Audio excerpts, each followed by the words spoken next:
Respected parents and dear students, JEE main का examination IITs के लिए क्वालिफाइंग एग्जामिनेशन माना जाता है। साथ ही NITs, centrally funded universities and many other reputed institutions के लिए डायरेक्ट एडमिशन का एग्जामिनेशन होता है।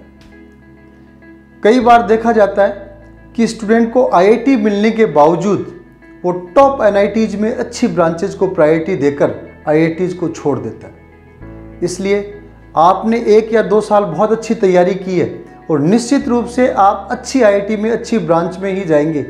फिर भी ध्यान रखें कि जेईई मेन के एग्जामिनेशन को हम हमेशा गंभीरतापूर्वक अटेम्प्ट करें।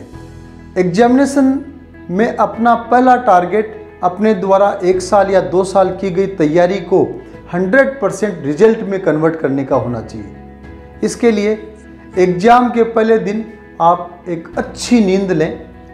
उसके बाद एग्ज़ाम के दिन हल्का नाश्ता करें या हल्का भोजन करें। साथ ही समय रहते हुए एग्जामिनेशन सेंटर पे पहुँचें।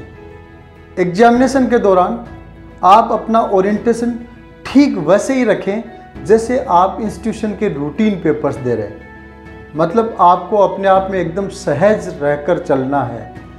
एक विशेष एग्ज़ाम को आप अटेम्प्ट करने वाले हैं ऐसा दिमाग में नहीं रखना है। अदरवाइज ऐसी स्थिति में कुछ न कुछ साइकोलॉजिकल डिस्टर्बेंसेस शुरू हो जाते हैं। पेपर के दौरान कूल, कंफर्टेबल एंड कॉन्फिडेंट रहें। टाइम मैनेजमेंट का विशेष ध्यान रखें। पहले राउंड में आप इजी गोइंग क्वेश्चंस को अपनी तैयारी के अनुसार अटेम्प्ट करते जाएं। समय रहते हुए पहला राउंड कंप्लीट करके सेकंड राउंड में आएँ। सेकंड राउंड में नेगेटिव मार्किंग को अवॉइड करने का पूरा ध्यान रखें। नेगेटिव मार्किंग को अवॉइड करने के लिए आप उन्हीं क्वेश्चंस का आंसर करें जिसमें 50-50 से भी प्लस आपके दिमाग में ओरिएंटेशन या क्लू या लॉजिक बनता हो। इस तरीके से एक सिस्टमेटिक तरीके से आप पेपर अटेम्प्ट करेंगे तो निश्चित रूप से आप जेईई के रैंकर बनेंगे। Wish you all the very best. नमस्कार। जेईई मेन 2020 दे रहे विद्यार्थी एग्जाम के दौरान अपना आत्मविश्वास बनाए रखें। जो विद्यार्थी इस एग्जाम के दौरान अपना जोश जुनून कायम रख पाएगा वो अन्य विद्यार्थियों की तुलना में बहुत आगे होगा। जेईई मेन 2020 की बहुत बहुत शुभकामनाएं।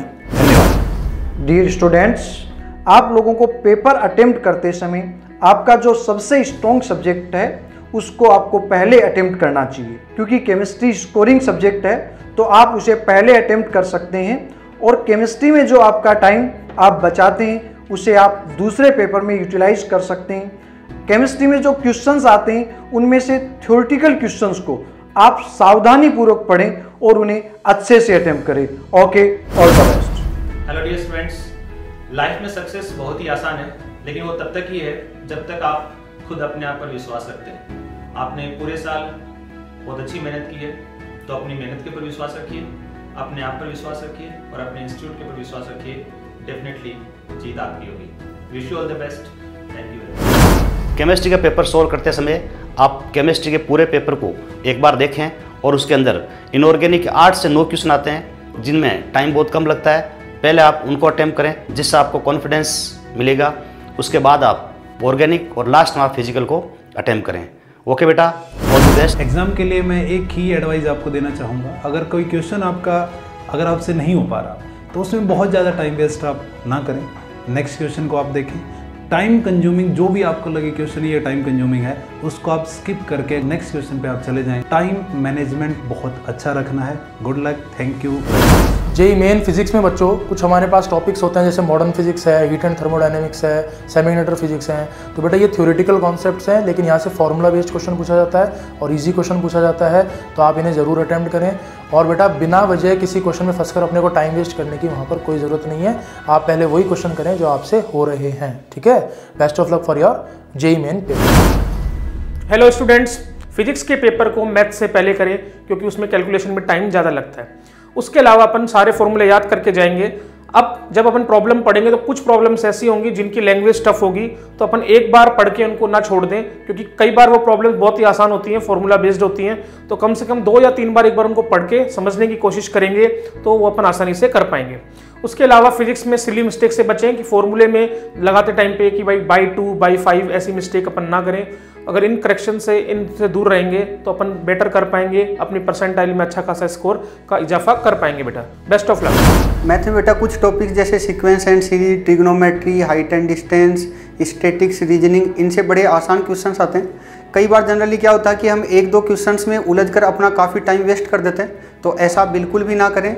जब भी पेपर सोल्व करें तो एक बार पूरे पेपर का ब्रीफ रिव्यू ले लें कि कहाँ पर क्वेश्चंस आसान है, कहाँ पर हार्ड हैं। तो स्टार्टिंग के 1-2 मिनट में इनका आइडिया ले लें, तो ये पूरे पेपर में ये अपना काफ़ी टाइम सेविंग करेंगे। एग्जाम के लिए बेस्ट ऑफ लक। मैथ्स के पेपर को अटेम्प्ट करने के दौरान सबसे इंपॉर्टेंट होता है कैलकुलेशन पे ध्यान रखना। आप कैलकुलेशन पे जितना ज़्यादा ध्यान रखेंगे मैथ्स के पेपर में, आपका नेगेटिव मार्किंग का चांस उतना ही कम हो जाएगा, आपका परसेंटाइल स्कोर और आपकी रैंक ऑटोमेटिकली इंप्रूव हो जाएगी।